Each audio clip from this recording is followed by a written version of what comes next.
Actually attended a graduation, and I thought we would do a little student thing. I would have a question, we would have answers. So just to kind of understand a little bit more about what is happening today and the scriptures as well. So what do Pentecost and baptism have in common? So is it A, the Holy Spirit is involved with both? B, they both are the beginning of a new way of life. C, they are not connected. And D, they both connect us to a community of believers. Okay, so how many say A? Hands up. You can choose more than one answer, by the way. All right, so who says 1? The Holy Spirit is involved with both. Yes. Correct. How many say they both are the beginning of a new way of life? Yes. Yes. And they are not connected? No. They both connect us to a community of believers. Absolutely. So the Holy Spirit has been around since the time of creation. So it's been around for a long time. So it's not as though all of a sudden the Spirit comes after Jesus is resurrected. The Spirit has been involved with the world from the beginning of time. But it is a new way of beginning, a new life. The disciples are in Jerusalem, and they have this experience on Pentecost. And it's a mark of the birth of the church. So this is the beginning of a new community, where not only those who are Jewish, but also those who are not Jewish, the Gentiles, are included. Okay, when does the Holy Spirit come? When does it come? Does it come 50 days after the day of resurrection on Pentecost? Does it come when Jesus breathed on the disciples on the day of resurrection, that evening when the sun was about to set? Whenever God moves towards someone, or whenever someone is open to receiving the Spirit, or E, all of the above. Carol? All of the above. Oh, there you go. How many would have said E? Yeah, awesome. So that's because we read 2 different scriptures today. One was on the day of Pentecost, Penta, 50 days, 5 days after the resurrection, or after Passover. It was a Jewish festival, Pentecost. So 50 days after the Jewish festival of Passover, everyone is gathered for the season, or the celebration of Pentecost. They're all from all over the world. And all those strange names that Ross was reading out, that was the known world at that time. So that's why all of those nations are named. That's where the whole world, the whole known world, was gathered. And the point of the story is that the Spirit is not just for those people who are looking and talking and acting and believing the same thing. The Spirit comes and pours out over all people. Well, that's exciting, because also it doesn't have to be just that moment. Sometimes it's at our baptism. Sometimes it's before our baptism. And sometimes it's many years later when we feel the Spirit coming upon us. And we kind of go, ah. But it's this relationship of what we do and what God does. And that is what we're doing today, is recognizing that there's this intimate exchange between God and us as God's people, the church. So what are the marks of the Holy Spirit? This is a trick question. I'm going to read them out, and you can think about that. Peace, excitement and energy, a sense of failure, forgiveness, confusion and uncertainty, clarity and confidence. G, all of the above, or H, none of the above. This is kind of a tricky one. Oh, awesome! That's right. All of the above.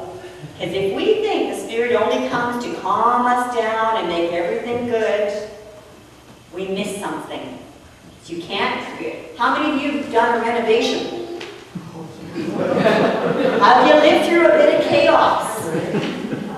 The Spirit does come with a bit of chaos. It mixes things up. How many of you have just kind of noticed that you haven't noticed a mess in the... This is me, my confession. I'm doing a renovation, and there is one room where I put all of the paint cans and all of the junk that goes with rollers and saws and things like that. And you know, it's been there for so long, I have forgotten it. I can't see it. It's a mess. And the Spirit helps us to see the mess in our life and feel bad about it so that we can clean it up. In the passage that was read in the Acts passage, a little later on,